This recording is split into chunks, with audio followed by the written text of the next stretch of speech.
Thank you.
Distinguished guests, please welcome the 2021 International Women of Courage Award recipients.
Distinguished guests, please welcome the 2022 International Women of Courage Award recipients.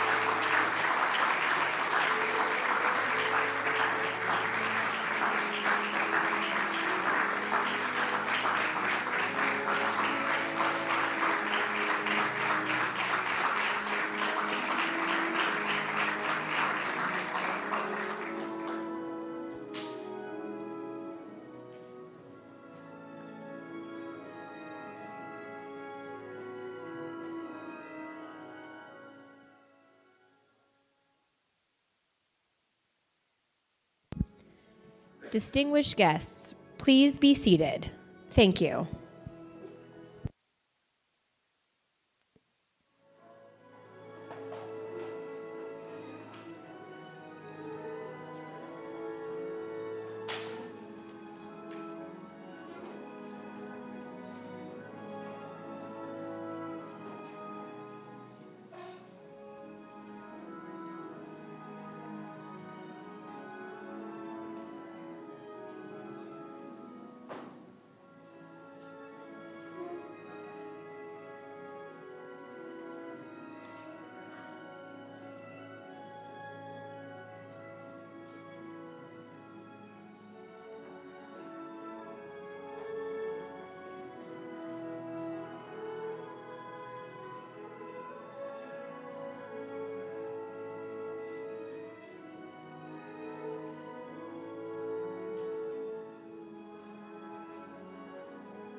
Nations, Linda Thomas Greenfield.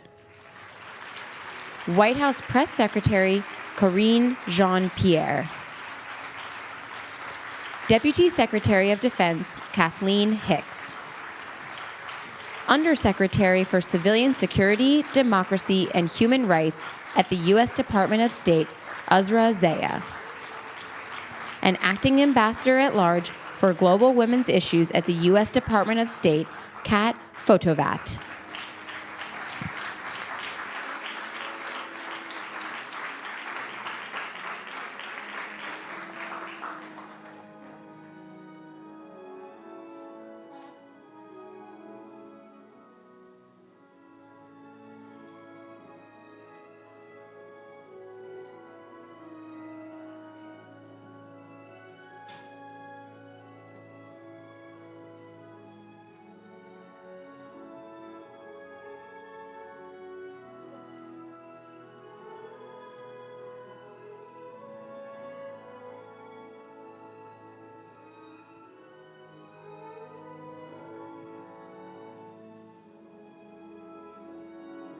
Distinguished guests, please welcome the First Lady of the United States, Dr. Jill Biden, accompanied by U.S. Secretary of State, Antony Blinken.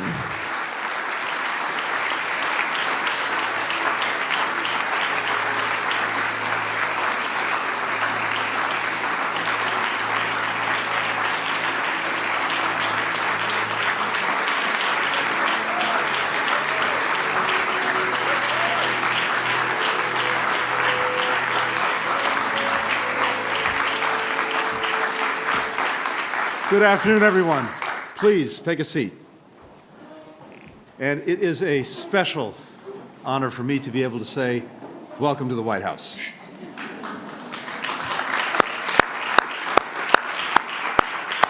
And welcome especially to the 2023 International Women of Courage Award Ceremony, to all of you participating here in person and tuning in from around the world. For 17 years now, U.S. Secretaries of State have recognized international women of courage who are leading the charge for progress around the world. This year, for the first time, we honor the awardees here at the White House.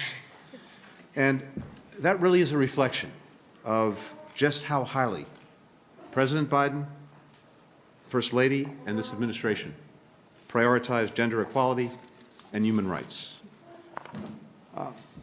Dr. Biden, thank you for bringing us here today. But thank you more than that for everything that you're doing every single day to be such a remarkable role model to so many women around the world, and for your incredibly tireless efforts to lift up the voices of brave women everywhere around the world.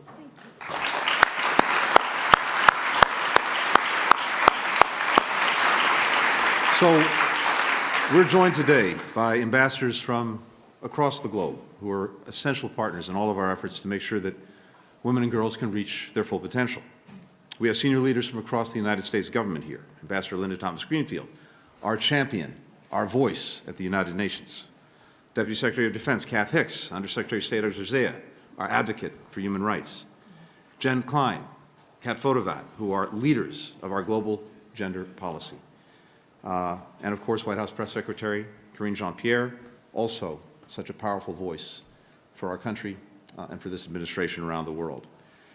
And I also want to point out our team from the Bureau for Educational and Cultural Affairs. We're working with so many of you every single day in the work that you're doing. We're also joined by members of the State Department's locally employed staff. They're literally the lifeblood of our missions in every country in the world.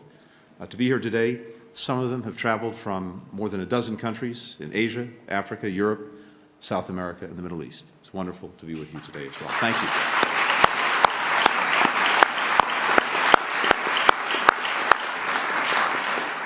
And in the audience, we have several previous winners of the International Women of Courage Award who are continuing their inspiring work. And the First Lady and I had an opportunity to greet them, to be able to say in person what we were not able to do the last couple of years, which is congratulations and thank you for the incredible work that you're doing.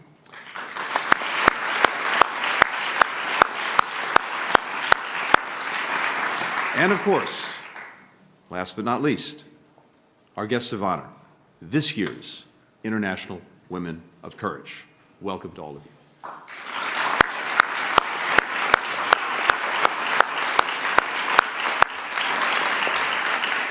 When Secretary of State Condoleezza Rice launched this initiative in 2007, she did so to honor women creating brighter futures for themselves, for their communities, and for generations to come.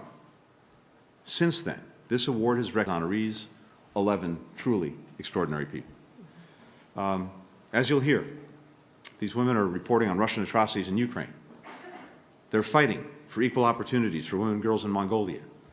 They're defending democracy in the Central African Republic. They're protecting indigenous land in Costa Rica. They're advocating for the rights of refugees, people with disabilities, the LGBTQI+ community. Because of their work, and even as they do it every single day, they are faced with extraordinary challenges that, as you learn about them, read about them, are humbling. They, their loved ones in many cases, have endured harassment. They've endured violence. Some have been imprisoned. Others have been subject of misinformation and online attacks, day in, day out. And yet, each and every one has refused to be intimidated. In every region, there are other women doing this work who we can't name individually, in some cases because the attention would put them at even greater risk. So we found a new way to honor them. This year, we're launching a group award named after a pioneer and champion of equality, the great Secretary of State, Madeleine Albright. We have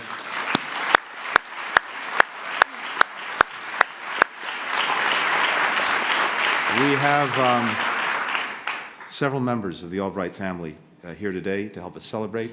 I like to think I'm an extended member of that family. For me, as I've told our friends, I hear Madeleine Albright's voice in my head on a regular basis. The clarity with which she spoke and what she said continues to resonate and continues to inspire me in the work that I and my team are doing. But you honor us with your presence today. Thank you for being here. Around the world, women in all of their diversity are often the ones on the front lines of change. And yet at the same time, they face still greater obstacles to their political participation. They experience gender-based violence and human rights abuses. They hold less economic and social power. We are committed to changing that. Defending the rights of women and girls is rooted in our democratic values of human rights and fundamental freedoms for all. And when we advance equality and defend the rights of women, we improve life for everyone. When peace is forged with the participation and leadership of women, it's more likely to last. We know this from experience. Closing the gender gap in the global workforce would add $28 trillion to the global economy. And as Secretary Albright once said, we simply cannot build the future that we want without the contribution of women. That's why President Biden has made gender equality and women's rights a priority of our foreign policy. As some of you know, we recently launched the first ever cross-government strategy on women's global economic security to try to help reduce the enduring wage gap, to improve access to well-paying jobs, to dismantle barriers to women's economic participation. In December, the United States also updated our strategy to prevent and respond to gender-based violence globally, including new efforts to expand access to programs for historically marginalized communities. We're also learning from and teaming up with governments, civil society, the private sector, and other countries to work toward gender equality together, including, of course, the women that we're honoring today. One of those women, Hadil Abdelaziz, noted that when it comes to advancing this struggle, success is not about one big act, not about one big act of heroism, but 100 small battles. To our honorees, the United States is proud to be by your side as you and others wage those 100 small battles, day in, day out, and we will be there and be there with you for the long haul. That includes, of course, the First Lady of the United States, Dr. Jill Biden. Thank you. The First Lady.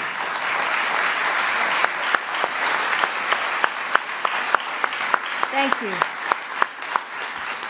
And thank you, Secretary Blinken. Tony, when Joe selected you to be Secretary of State, he knew that we had much to do abroad, from putting diplomacy at the center of foreign policy to rebuilding our global partnerships.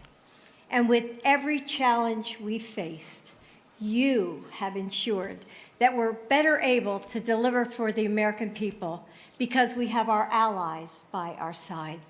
Your integrity and statesmanship have helped us rally countries to stand with Ukraine against Russia's war of aggression, strengthen our ability to respond to future health emergencies, and confront the climate crisis. Thank you for all that you do.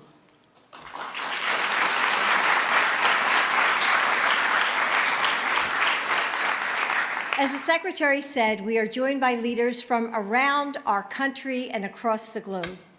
So to all of the members of the diplomatic corps here, thank you for joining us today.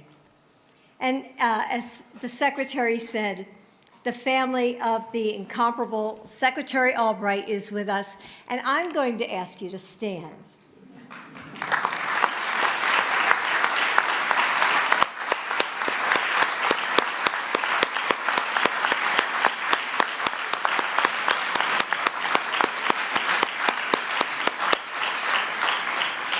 And they all came to help us carry on her legacy. And we have our Gender Policy Council, the first of its kind, and other leaders from across our administration. This audience is a testament to our national commitment to gender equality around the globe and the powerful influence of the people we honor today, women of courage.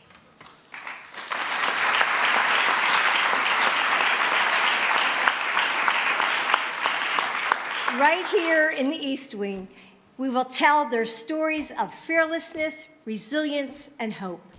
We will hear from them in their own words, to carry alone. Again and again and again, they wake up to find a world made for someone else and watch their brothers and their fathers and their uncles and their neighbors rise and grow while they are told to shrink. Told that they're not good enough, not strong enough, not worthy of the lives that they dream about. But today, we're here to tell girls everywhere the truth that they need to hear. Yes, you matter. Yes, you can make a difference. And that's why we wanted to bring the leaders we're honoring today and the stories that they share to the biggest stage we could. The White House.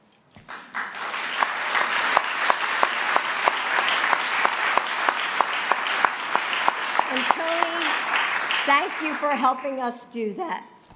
Girls everywhere need to know that there are women fighting for them and winning, opening doors, transforming schools and communities and governments, building a better world for all of us. And we're also here to say to their brothers and their fathers and their husbands and their friends, as much as we need women who are willing to speak up, we need more men who are willing to listen and act.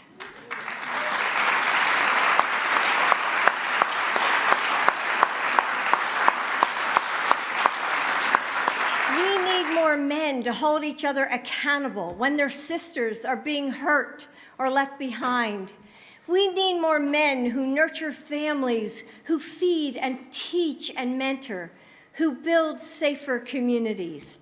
We need more men who know that caring, collaboration, and kindness are signs of strength, not weakness. Men, we need you to support the women who are fighting for their rights and to lift up those who have been silenced.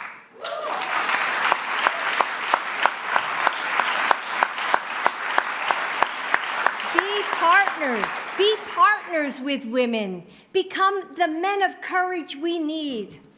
Only then will we be able to build a world where men and women are equal and all people are free. So to all the women whom we are honoring today, know that the enormous good you've done has no end. It touches every person who hears your story. It transforms us with new hope.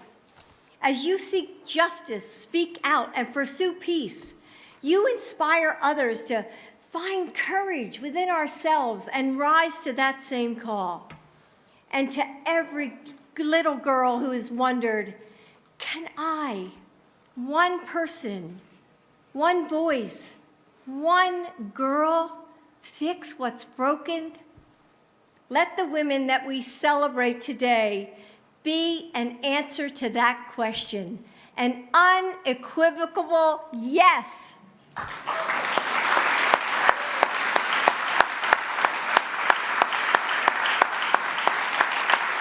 When you learn and explore, when you raise your voice, when you move through the world with your shoulders back and your head held high, step by step, you shift the ground beneath you.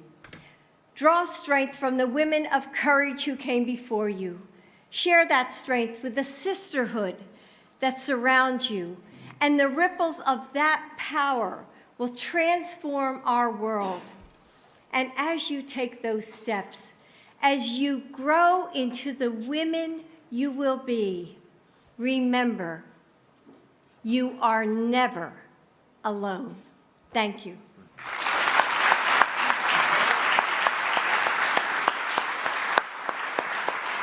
Please welcome Undersecretary for Civilian Security, Democracy, and Human Rights at the U.S. Department of State, Alba Rueda.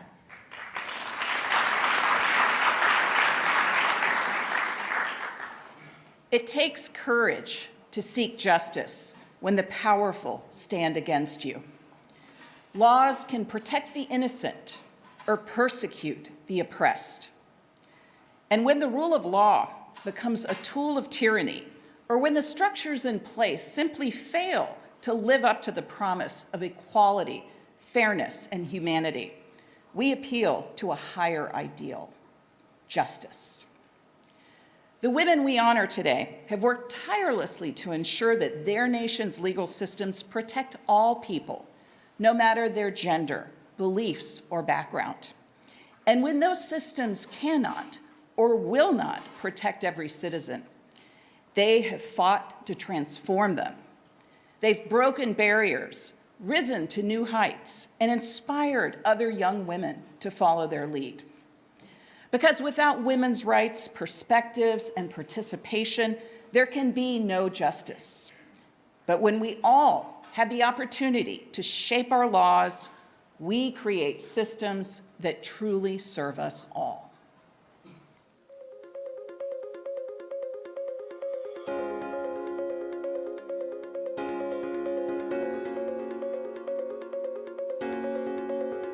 Étant femme, j'ai été effectivement la première présidente de la Cour constitutionnelle en République centrafricaine. J'espère avoir apporté ma marque et ma vision. J'ai essayé de faire de mon mieux.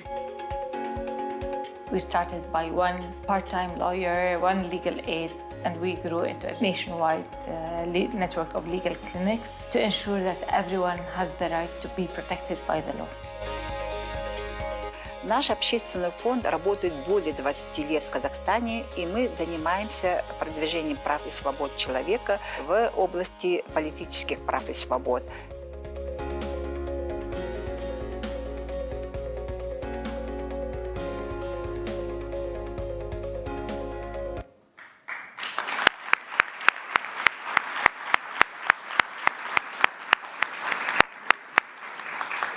And now, Dr. Biden and Secretary Blinken will present the awards.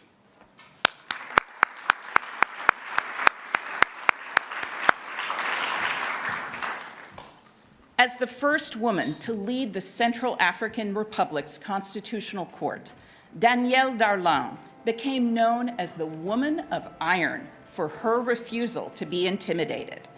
She's spent her career working to ensure the law delivers justice to all, no matter their background. And in the face of enormous pressure to allow the president to rewrite the Constitution to give himself an illegal third term, she refused, sacrificing her career to safeguard the rule of law.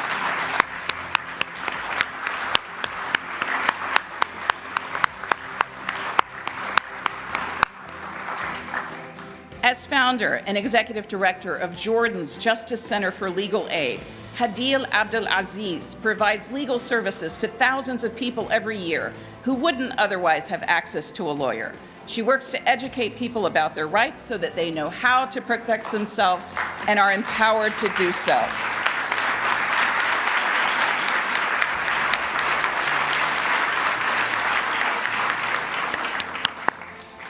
During political unrest in Kazakhstan, which resulted in deaths and credible reports of torture, longtime civil rights advocate Bahidzhan Toregozina used phone calls to expose human rights violations during an internet blackout.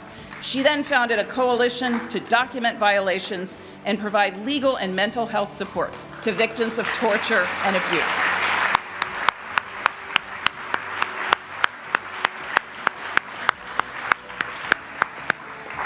Please join me once more in congratulating these incredible women.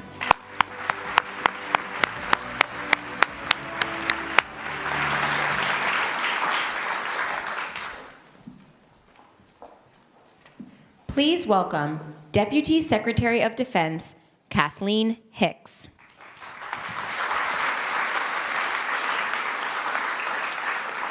It takes courage to seek peace when you are the target of violence. When wars are waged, when authoritarians seek to consolidate power, when conflict uproots and displaces families, women and girls shoulder many of the costs and consequences.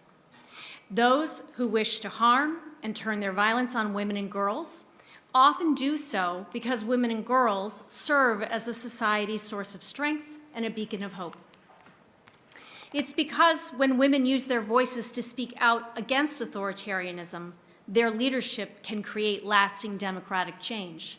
When women use their voices to stand up for what's right against overwhelming odds, their voices can reverberate around the world. And when women have a seat at the table, they hold the power to lead their communities toward peace and prosperity. And that's the truth. Studies show that when women participate in peace negotiations, these talks are more likely to come to a just settlement and result in lasting stability. Peace is possible when we support the women working to make it a reality, by stopping conflicts before they begin, by addressing the root causes of discrimination and violence, and by working to end wars that have already begun and mitigating their harm. So today, we salute several women leaders who are exhibiting extraordinary courage to seek peace when they themselves are the targets of violence. Women who are using their strength to pursue gender equity and equality in the face of extreme cruelty and hate. Women who are fighting for dignity and freedom for not just themselves, but for others. In our awardees, we see that our capacity for understanding and healing is stronger than the forces that try to tear us apart. And we are reminded that women belong everywhere the decisions are made.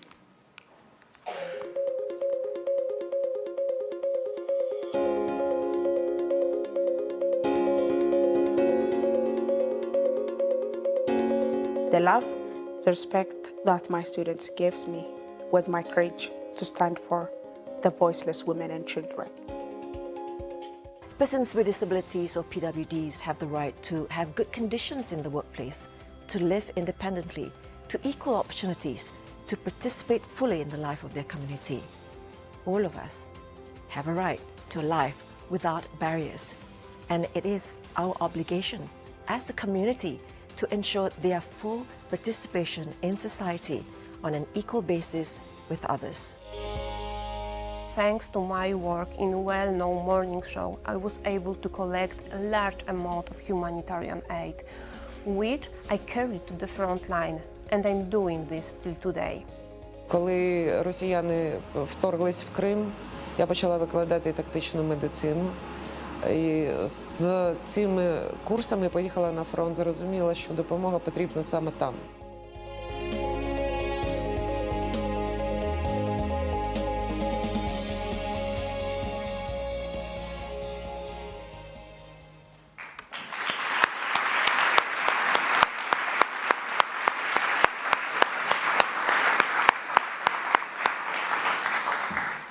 On behalf of Dr. Biden and Secretary Blinken, I'm honored to present awards to the following women. In Mongolia, Brigadier General Bolar Gonbold is the first female staff officer in her country to be assigned to United Nations peacekeeping operation.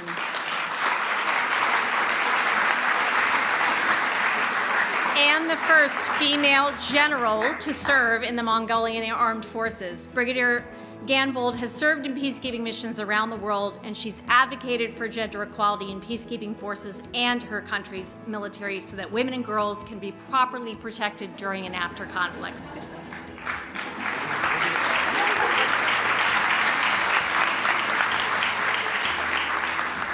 In Costa Rica, Doris Ríos has dedicated her life to fighting for Indigenous women's rights to life and dignity and for the reclamation of Indigenous lands.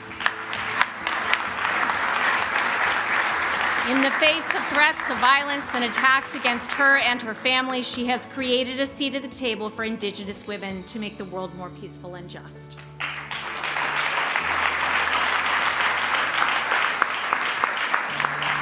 In Argentina, Alba Rueda is a transgender woman who was kicked out of classrooms, barred for sitting for exams, refused job opportunities, subjected to violence, and rejected by her family. But in the face of these challenges, she worked to end violence and discrimination against the LGBTQI+ community in Argentina.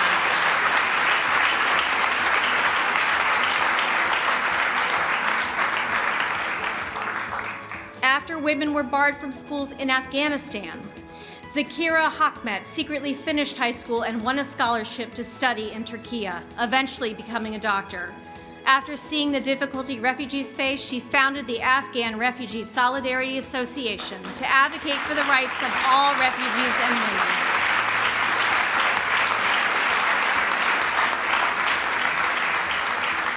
It is my privilege and honor to honor each of you for your important contributions to human rights and for making the world a more peaceful place. Congratulations, and thank you for your courage.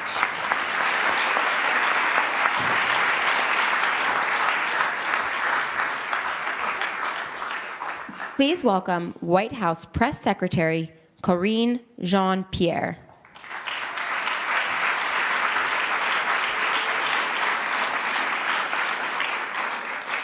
It takes courage to speak when those in power want you to stay silent.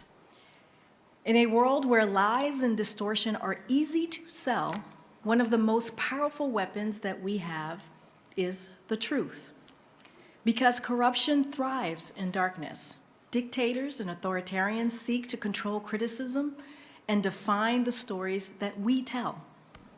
They threaten journalists and those who speak out so they can control knowledge and hide their crimes, selling their people false stories of peace and success.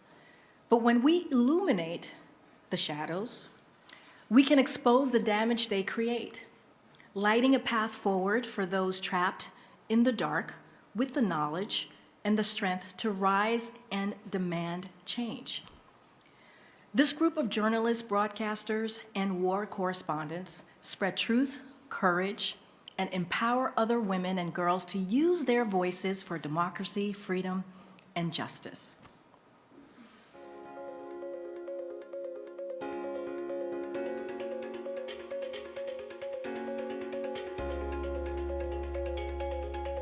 Depends on the country how much women are participating in the armed forces or in the military.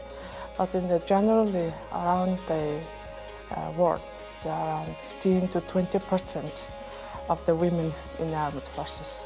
Being a woman in the military is a kind of proudly job, and the same as a man.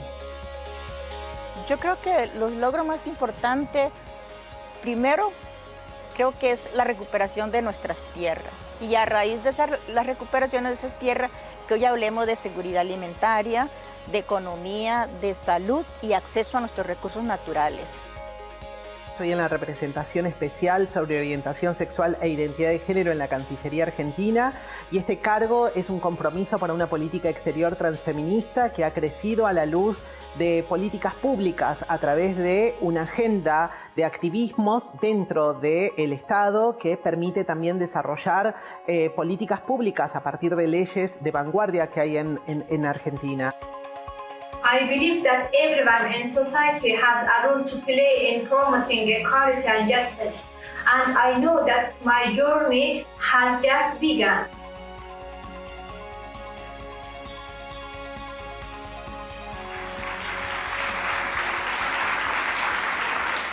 And once again, Dr. Biden and Secretary Blinken will present the awards.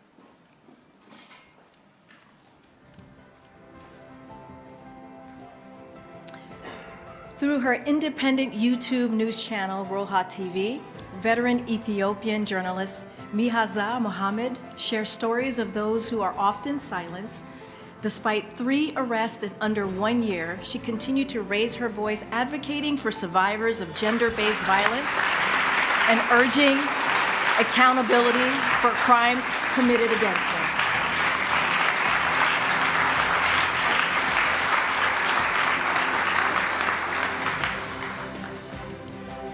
While helping evacuate women and children from areas affected by war, Ukrainian military veteran Yulia Payevska secretly documented Russian forces committed atrocities during the 2022 siege of Mariupol.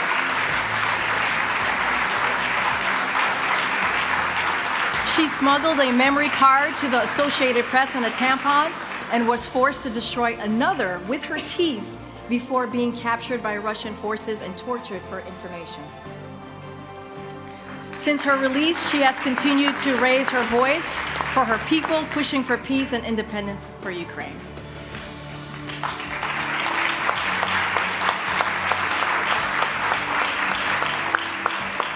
Now, as a broadcaster journalist, Raz Adiba Radzi became a household name after a car accident and assault permanently paralyzed her from the waist down. She used her platform to advocate for the rights of persons with disabilities, first as a reporter and now as a senator in Malaysia's parliament and the first female chair of the National Malaysian News Agency, Bernama.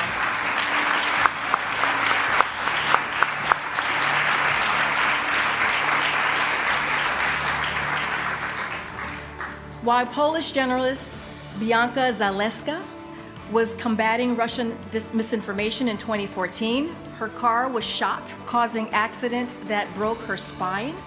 Since the Russian invasion of Ukraine last year, and in the face of intimidation and death threats, she continues her work documenting war crimes, lifting up stories of refugees, and training other journalists to effectively counter misinformation.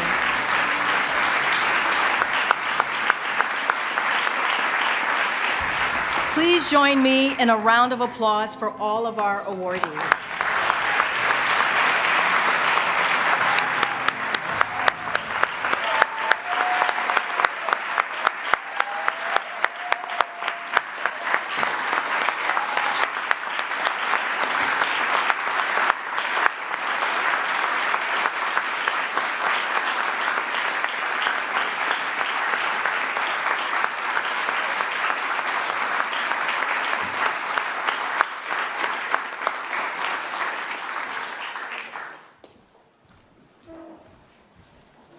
Please welcome U.S. Ambassador to the United Nations, Linda Thomas Greenfield. Hello, everyone. It really is a privilege to present this new award, one that honors our first female Secretary of State, the late Madeleine Albright. Secretary Albright showed so many women, including myself, how to lead with moral clarity and with courage. Her legacy lives on in those still fighting for gender equality and universal human rights. It is fitting that this award recognizes not just one woman, but the bravery, the fortitude, and collaboration of a whole movement. It speaks to the outsized impact of Secretary Albright's example and life of service. When the Albright family, who is here with us today, learned about this award, they asked that another trailblazing leader, one who knew Secretary Albright well, be part of this ceremony, Secretary Condoleezza Rice. Secretary Rice created the International Women of Courage Award in 2007, and though she couldn't join us today, she wanted to take part in this very special ceremony. I am humbled to be able to join you today to honor an extraordinary group of women, the female protesters of Iran, with the Madeleine Albright Honorary Group Award. Since the horrific death of Mahsa Amini, while in the custody of Iran's so-called morality police, women in Iran led protests across the country's 31 provinces and sparked months of grassroots support for women's rights. It is only fitting, then, that their persistence and dedication is being honored in the name of my late friend, Madeleine Albright. Madeleine was a fierce fighter for human rights, for women's rights, and for gender equality around the world. She organized foreign ministers, women foreign ministers, to speak out about abuses in hidden corners of the globe. She made a difference in her commitment to gender policy. We talked often about it. I tried to do the same as Secretary of State. She was a fighter for equality. I am honored to congratulate the women of Iran with the Madeleine Albright Honorary Group Award. Thank you for your bravery, compassion, and resilience. You make all women proud.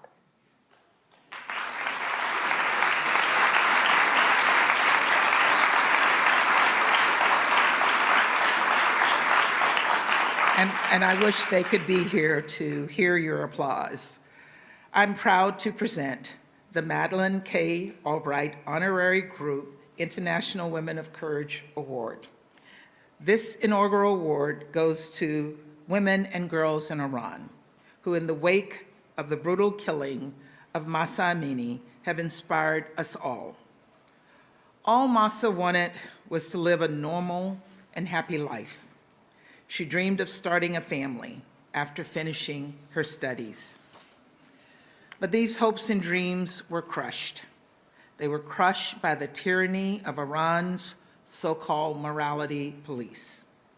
The Iranian government probably thought this would just be another footnote in the long record of violence and discrimination against women. But this time it was different. The Iranian people, led by women, took to the streets in peaceful protest. They followed in the footsteps of brave women before them, gender equality and human rights. But for all the hope this movement represents, we must never forget how the Iranian regime has responded. They have tortured peaceful protesters. They have arrested tens of thousands of people. They have badly injured and killed Iranians in bloody crackdowns. The international community must continue to condemn the regime's repression and violence, and we must back up our words with action. That's why the United States led a successful effort to remove Iran from the UN Commission on the Status of Women. And it's why we are working to hold those complicit in these abuses accountable. To all the women and girls across Iran, know this: we will continue to stand with you in your fight for women, for life, and for freedom. So everyone, please join me in recognizing the courageous women and girls in Iran.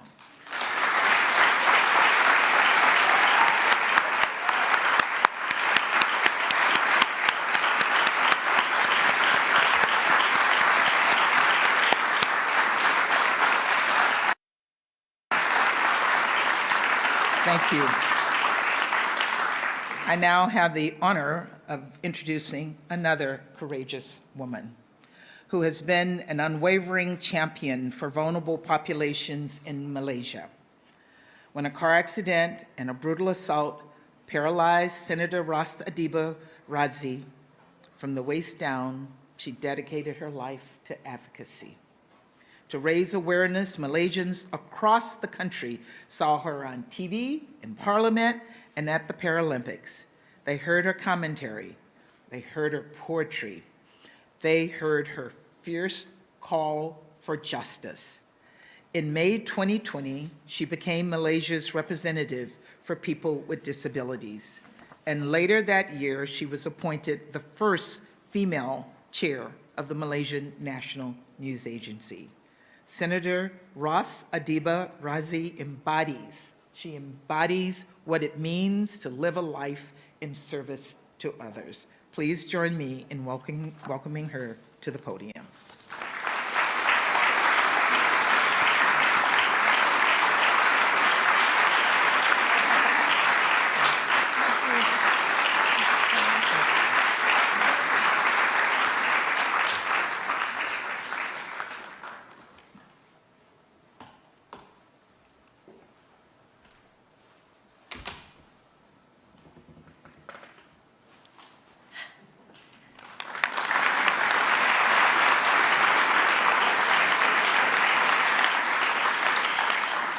Assalamualaikum, or peace be upon you.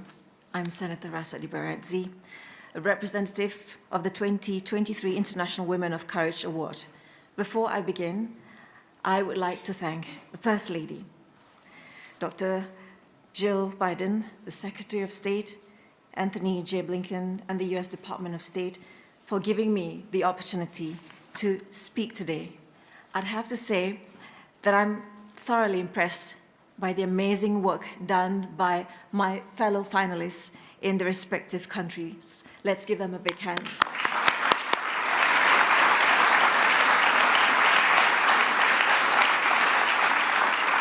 Among others, I am joined by women who are fighting against gender-based violence, for the rights of indigenous persons, and for the rule of law.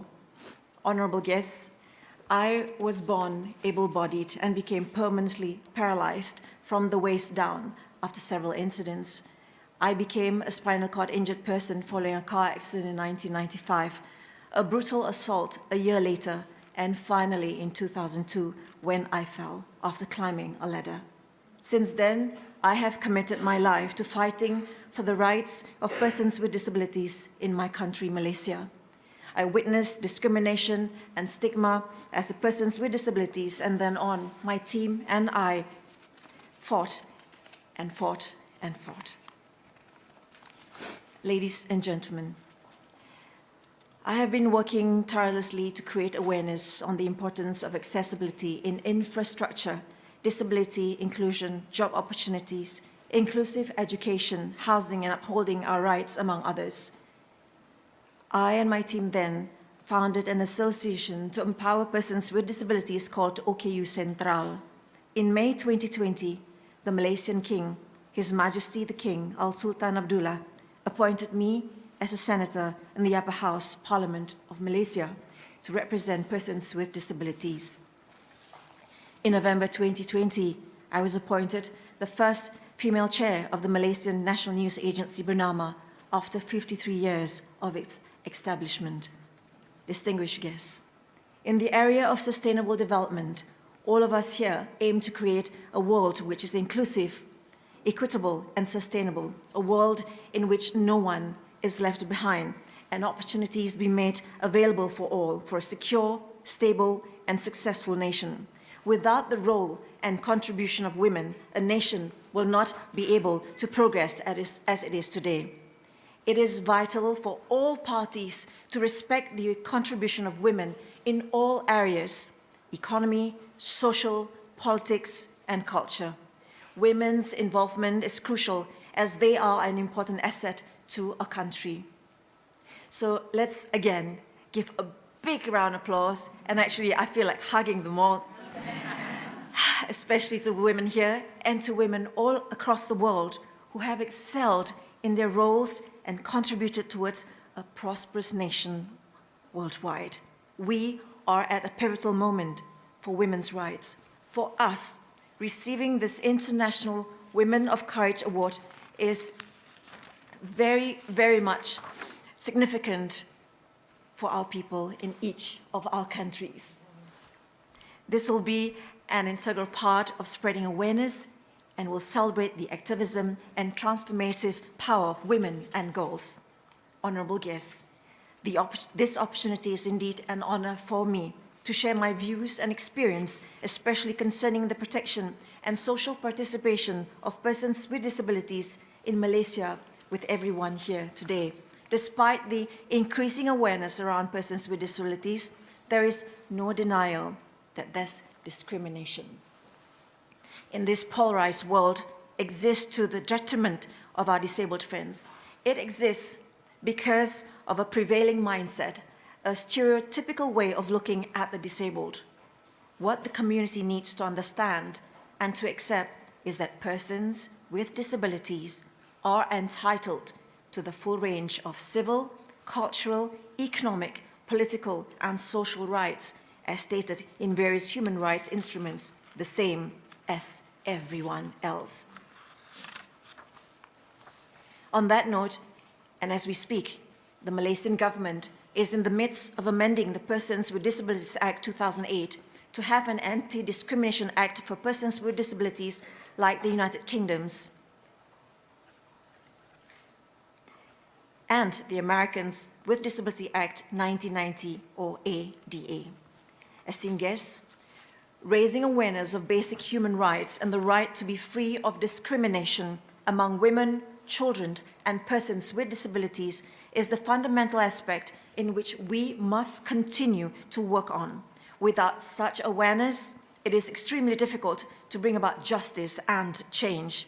The increasing number of hate crimes, racist remarks, and instances of ableist behavior shows that we must act quickly to protect the most vulnerable communities.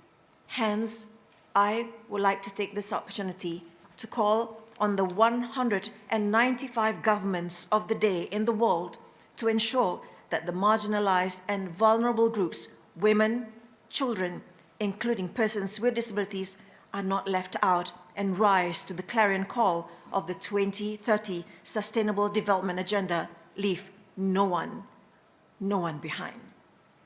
Before I end my speech, I'd like to acknowledge the late Judith Heumann, a leader in the disability community, advocating for persons with disabilities, and has been the mother of the disability rights movements since the 70s. We will miss her terribly. But myself and the rest of us, I promise you, will continue to be her voice. As she puts it, we are leaders of inclusiveness and community, of love, equity, and justice. Honorable guests, me standing here today in my standing wheelchair means a whole lot, especially for my countrymen, Malaysia. So I'd like to say in Malay, sejuta doa mencapai bintang, which means 1,000,000 prayers has now reached the skies. Terima kasih, or thank you for this honor, and from the bottom of my heart. Assalamualaikum.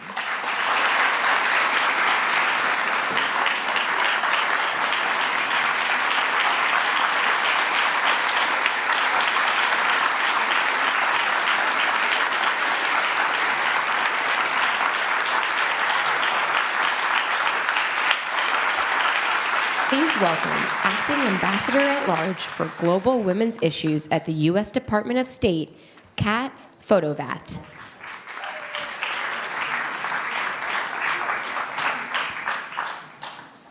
What an honor it is to close out such a historic day, such a historic event. Happy International Women's Day to all those around the world and to our amazing women of courage we honor today. What an incredible ceremony. I must say I am rendered nearly speechless by the Senator's remarks. Your resilience, determination, and grit in the face of extreme adversity, and your resolve to continue to fight for women's rights as human rights, to achieve a better future for us, is both humbling and energizing. I couldn't also help but think of my dear friend and personal hero, Judy Heumann, whose funeral I attended just this morning. Judy was a leader of the international disability rights movement who said, "I simply refused to accept what I was told about who I could be, and I was willing to make a fuss about it." Through your work, Senator, and the work of all of our awardees, Judy's legacy of defending the rights and communities facing discrimination will live on. You and all of our International Women of Courage awardees are truly inspirational for your courage and, as Judy noted, to make a fuss about it. I'm so honored to be here at the White House today to join First Lady Dr. Jill Biden, Secretary Blinken, and the other distinguished speakers who joined us to pay tribute to the recipients of the Secretary of State 2023 International Women of Courage Awards. The IWOC Award is truly a centerpiece and guiding force behind my office's work to lead the Department of State's efforts to promote the rights and empowerment of women and girls worldwide, and it is a cornerstone of U.S. foreign policy and assistance. Today, our awardees join a truly incredible group of more than 180 women from more than 80 countries who have received the International Women of Courage Award since 2007. In recognition of the exceptional courage, strength, and leadership all of you have shown advocating for peace, justice, human rights, and gender equity and equality, often at great personal risk and sacrifice. I hope this award will elevate your advocacy work and bring a greater international attention to the issues that you are fighting for. Every day, as my colleagues and I carry out our mission, working with our partners to prevent and respond to gender-based violence, advance women's economic security, and promote the women, peace, and security agenda across the globe, we draw inspiration from fearless women's rights champions like the courageous women who we are gathered here to honor today, and also from their advocates, defenders, their family members, government allies, civil society leaders, and journalists who are also in this room today, championing gender equity and equality, not just in words, but in action. Today, on International Women's Day, the U.S. government reaffirms our commitment to the safety and full participation of women and girls in decision-making at all levels, and as foundational to peace, stability, and economic growth of all nations. I'd also like to quote Secretary Albright, who said, "It took me a long time to develop a voice, and now that I have it, I am not going to be silent."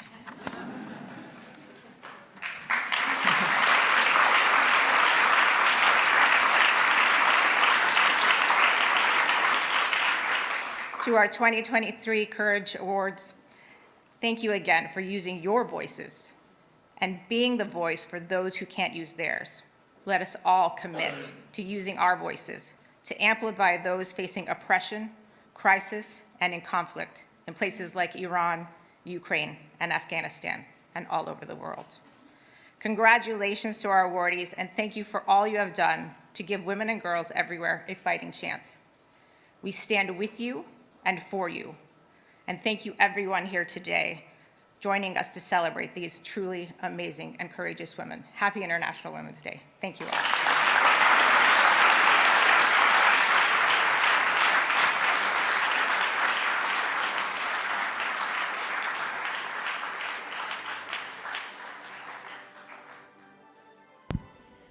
Distinguished guests, please stay seated while the awardees depart the stage. Thank you.